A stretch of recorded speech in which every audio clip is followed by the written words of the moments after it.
ஆதியாகமம் அதிகாரம் 18. 1. பின்பு கர்த்தர் மம்ரேயின் சமபூமியிலே அவனுக்கு தரிசனமானார். அவன் பகலின் உஷ்ண வேளையில் கூடார வாசலிலே உட்கார்ந்திருந்து 2.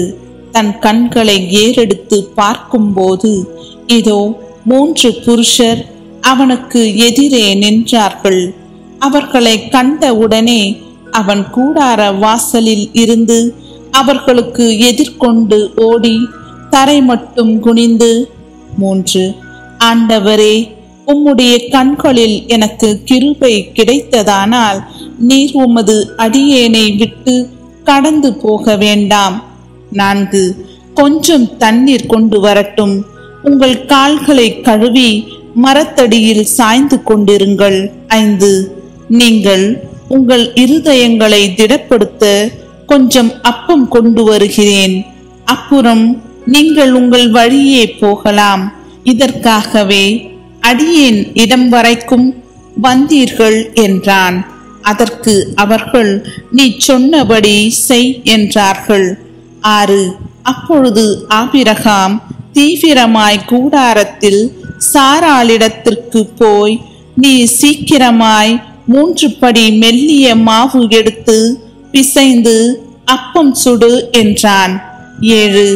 ஆபிரகாம் மாட்டு மந்தைக்கு ஓடி ஒரு நல்ல இளங்கன்றை பிடித்து வேலைக்காரன் கையிலே கொடுத்தான். அவன் அதை சீக்கிரத்தில் சமைத்தான். 8.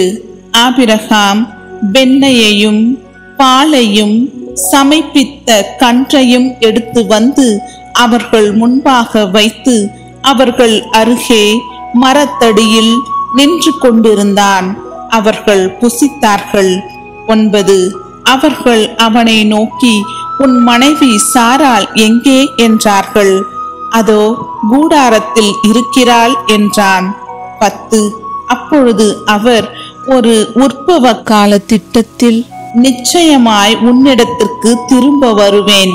அப்பொழுது உன் மனைவியாகிய சாராளுக்கு ஒரு குமாரன் இருப்பான் என்றார். சாராள் அவருக்கு பின்புறமாய் கூடார வாசலில் இதை கேட்டு கொண்டிருந்தாள். 11.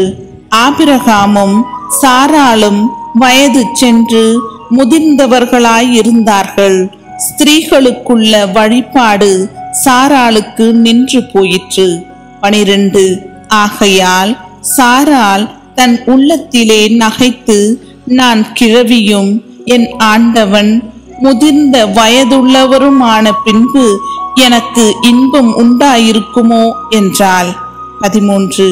அப்பொழுது கர்த்தர் ஆபிரகாமை நோக்கி, சாராள் நகைத்து, நான் கிழவியாயிருக்க பிள்ளை பெறுவது மெய்யோ என்று சொல்வானேன்? 14. கர்த்தரால் ஆகாத காரியம் உண்டோ?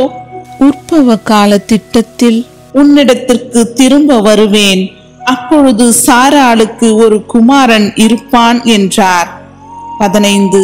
சாராள் பயந்து, நான் நகைக்கவில்லை என்று மறுத்தாள். அதற்கு அவர், இல்லை, நீ நகைத்தாய் என்றார். 16. பின்பு அந்த புருஷர் எழுந்து அவ்விடம் விட்டு சோதோமை நோக்கி போனார்கள். ஆபிரகாமும் அவர்களோடே கூட போய் வழிவிட்டு அனுப்பினான். 17. அப்பொழுது கர்த்தர், ஆபிரகாம் பெரிய பலத்த ஜாதியாவதினாலும் அவனுக்குள் பூமியில் உள்ள சகல ஜாதிகளும் ஆசீர்வதிக்கப்படுவதினாலும் 18. நான் செய்ய போகிறதை ஆபிரகாமுக்கு மறைப்பேனோ? 19. கர்த்தர் ஆபிரகாமுக்கு சொன்னதை நிறைவேற்றும்படியாய் அவன் தன் பிள்ளைகளுக்கும் தனக்கு பின்வரும் தன் வீட்டாருக்கும், நீங்கள் நீதியையும் நியாயத்தையும் செய்து கர்த்தருடைய வழியை காத்து நடவுங்கள் என்று கட்டளையிடுவான் என்பதை அறிந்திருக்கிறேன் என்றார். 20. பின்பு கர்த்தர் சோதோம் கொமோராவின் கூக்குரல் பெரிதாய் இருப்பதினாலும் அவைகளின் பாவம் மிகவும் கொடியதாய் இருப்பதினாலும் 21. நான் இறங்கி போய் என்னிடத்தில் வந்து எட்டின அதன் கூக்குரலின்படியே அவர்கள் செய்திருக்கிறார்களோ இல்லையோ என்று பார்த்து அறிவேன் என்றார். 22. அப்பொழுது அந்த புருஷர் அவ்விடம் விட்டு சோதோமை நோக்கி போனார்கள். ஆபிரகாமோ பின்னும் கர்த்தருக்கு முன்பாக நின்று கொண்டிருந்தான். 23. அப்பொழுது ஆபிரகாம் சமீபமாய் சேர்ந்து துன்மார்க்கனோடே நீதிமானையும் அழிப்பீரோ? 24. பட்டணத்துக்குள்ளே ஒருவேளை 50 நீதிமான்கள் இருப்பார்கள்.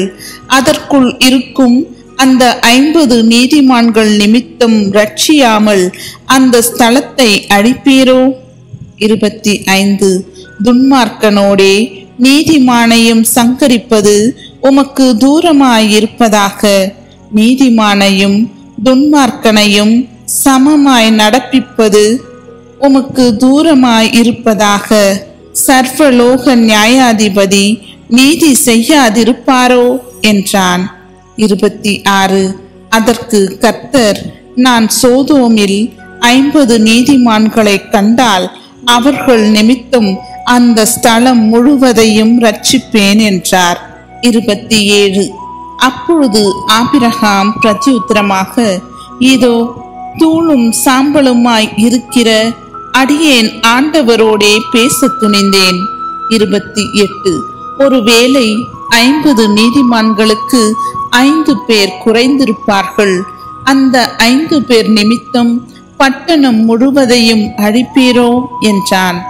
அதற்கு அவர், நான் 45 நீதிமான்களை அங்கே கண்டால் அதை அழிப்பதில்லை என்றார்.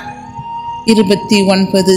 அவன் பின்னும் அவரோடே பேசி, 40 நீதிமான்கள் அங்கே காணப்பட்டாலோ என்றான். அதற்கு அவர், 40 நீதிமான்கள் நிமித்தம் அதை அழிப்பதில்லை என்றார். 30. அப்பொழுது அவன், நான் இன்னும் பேசுகிறேன், ஆண்டவருக்கு கோபம் வராமல் இருப்பதாக. 30 நீதிமான்கள் அங்கே காணப்பட்டாலோ என்றான். அதற்கு அவர், நான் 30 நீதிமான்களை அங்கே கண்டால் அதை அழிப்பதில்லை என்றார். 31. அப்பொழுது அவன், இதோ ஆண்டவரோடே பேச துணிந்தேன், 20 நீதிமான்கள் அங்கே காணப்பட்டாலோ என்றான். அதற்கு அவர், 20 நீதிமான்கள் நிமித்தம் அதை அழிப்பதில்லை என்றார். 32. அப்பொழுது அவன், ஆண்டவருக்கு கோபம் வராதிருப்பதாக. நான் இன்னும் இந்த ஒரு விசை மாத்திரம் பேசுகிறேன், 10 நீதிமான்கள் அங்கே காணப்பட்டாலோ என்றான். அதற்கு அவர், 10 நீதிமான்கள் நிமித்தம் அதை அழிப்பதில்லை என்றார். 33. கர்த்தர் ஆபிரகாமோடே பேசி முடிந்த பின்பு போய்விட்டார். ஆபிரகாமும் தன்னுடைய இடத்துக்கு திரும்பினான்.